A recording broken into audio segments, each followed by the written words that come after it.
नमस्कार दोस्तों, आपके अपने YouTube channel study for goals में विश्व हिंदी दिवस के शुभ अवसर पर आप सभी का हार्दिक स्वागत और अभिनंदन करता है। जैसा कि हमने एक नई सीरीज़ शुरू की है, जिस दिन भी कुछ महत्वपूर्ण दिवस होते हैं तो उस दिन हम उनसे बनने वाले महत्वपूर्ण प्रश्नों को आपके साथ साझा करते हैं, ताकि आप एक नंबर भी अगर आपके एग्जाम में आते हैं तो बड़ा ही लाभदायक आपके लिए सिद्ध होगा। तो आज विश्व हिंदी दिवस है, तो इससे बनने वाले महत्वपूर्ण प्रश्नों को हम लेकर आए हैं और आप हमारे साथ अंत तक बने रहेंगे। अंत में एक प्रश्न भी आप लोगों के लिए, जिसका आपका आंसर हमें कमेंट बॉक्स में देना है। तो चलिए आगे बढ़ते हैं और आज के प्रश्नों को देखते हैं। तो सबसे पहले हम जानते हैं कि विश्व हिंदी दिवस कब मनाया जाता है। प्रत्येक वर्ष 10 जनवरी को मनाया जाता है। प्रथम विश्व हिंदी सम्मेलन 10 जनवरी 1975 को नागपुर में आयोजित हुआ था।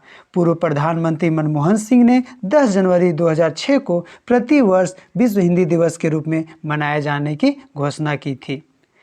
भारतीय विदेश मंत्रालय ने विदेश में 10 जनवरी 2006 को पहली बार विश्व हिंदी दिवस मनाया गया था।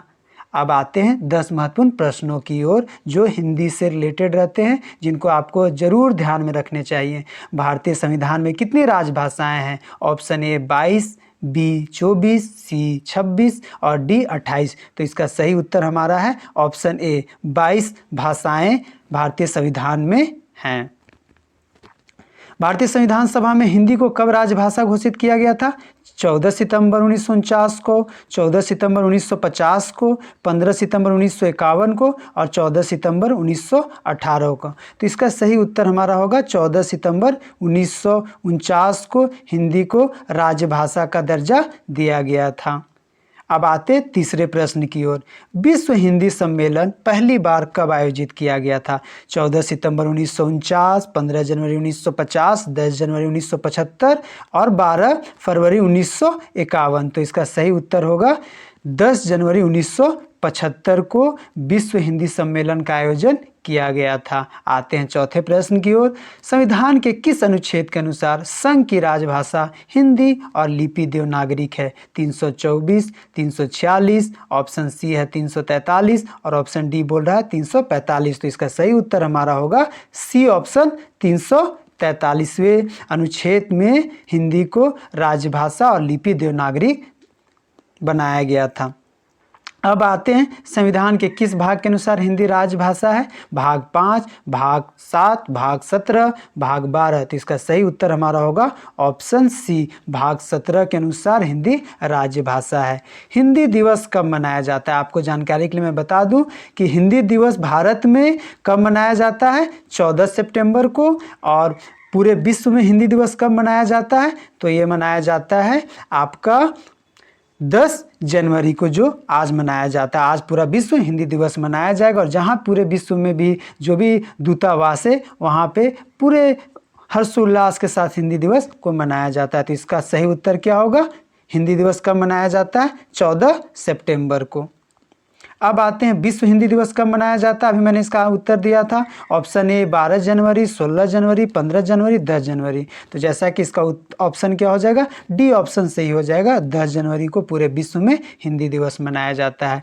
विश्व हिंदी दिवस पहली बार कब आयोजित हुआ था? देखिए, प्रश्न ऐसे भी पूछे जाते हैं कि कब मनाया जाता था और कहाँ मनाया जाता था। तो प्रश्न आपको समझना है कि विश्व हिंदी दिवस पहली बार कब आयोजित हुआ था और कब आयोजित हुआ था और कहाँ आयोजित हुआ था। ये भी प्रश्न में छूट गए, तो मैं यहाँ पे कर देता हूँ कि कहाँ आयोजित हुआ था। तो ऑप्शन देखते हैं, लंदन, दिल्ली, इंग्लैंड, नागपुर। तो कहाँ पे आयोजित हुआ था? ये नागपुर में आयोजित हुआ था। और कब आयोजित हुआ था उससे भी हम आगे के प्रश्नों में देखेंगे। चलिए अगले प्रश्न की ओर बढ़ते हैं। भारत में पहली बार हिंदी दिवस कब मनाया गया था? देखिए, प्रश्न दो तरह से बनते हैं, कब और कहाँ। कहाँ का बात किया जाएगा तो जगह के बारे में आपको बताना है, और कब मनाया गया है तो उसका आंसर क्या होगा? 10 जनवरी 1952, 14 सितंबर 1953, 15 जनवरी 1951 या 16 सितंबर 1953। तो इसका सही उत्तर क्या है?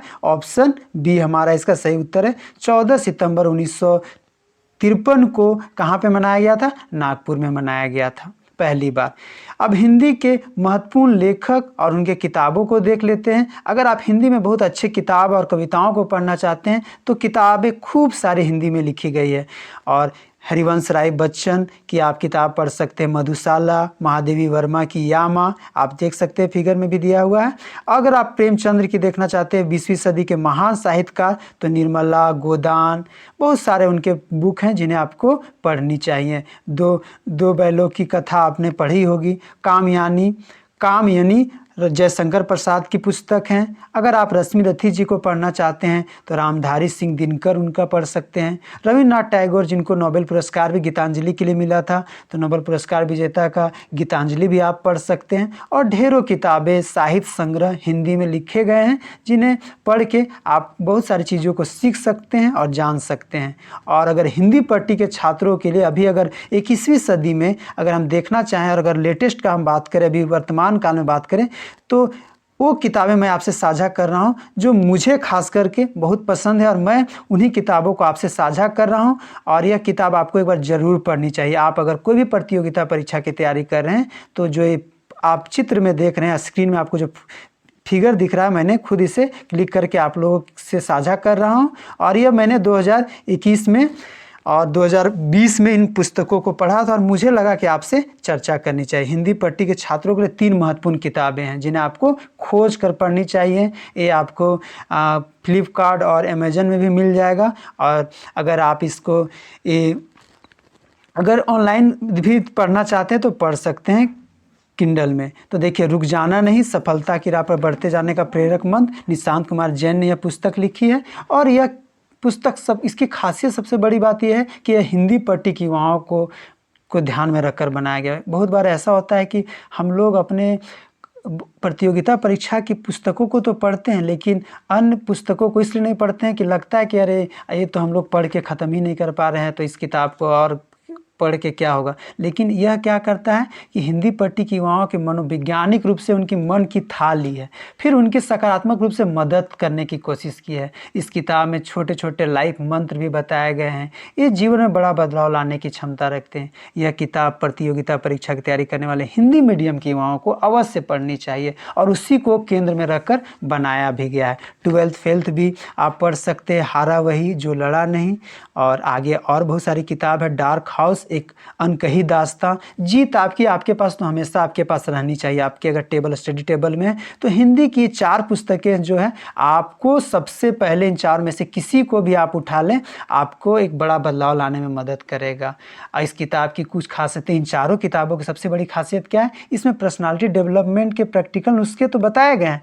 आप जो हम लोग तनाव में आ जाते हैं, कैसे टाइम मैनेजमेंट करें, उसमें भी विस्तार से बात की गई है। छोटे छोटे बदलाव लाकर अपने करियर और ज़िंदगी को काफ़ी बेहतर बनाया जा सकता है। विद्यार्थियों के लिए रीडिंग और राइटिंग स्किल, जैसे कि हम अगर जेपीएससी और जेएसएससी का प्रिपरेशन कर रहे हैं तो खास करके जेपीएससी में तो राइटिंग स्किल, या यूपीएससी के प्रिपरेशन जो लोग करते हैं उनके लिए राइटिंग स्किल का बड़ा महत्वपूर्ण योगदान रहता है। तो कुल मिलाकर इन किताबों में कोशिश की गई है कि सरल और हिंदी भाषा में जो भाषाओं में युवाओं को मन को टटोल कर उनके मन में जो उलझने हैं उसको कैसे सुलझाया जाए। रही बात, मैं ये किताबें आपके साथ इसलिए साझा कर रहा हूँ कि क्यों ये किताबें आपको इतने सुंदर ढंग से, इतने अच्छे हिंदी से सरल भाषा में लिखा गया है और इतना अच्छे तरीके से लिखा गया है कि आपको बहुत अच्छा लगेगा। और देखिएगा कि मार्केट में बहुत सारे मोटिवेशनल बुक हैं, हज़ारों मोटिवेशनल बुक हैं, लेकिन जो इंग्लिश में है और इंग्लिश के ट्रांसलेशन हिंदी किए गए हुए हैं। लेकिन ये जो पुस्तकें, इसको पहले ही हिंदी से लिखा हुआ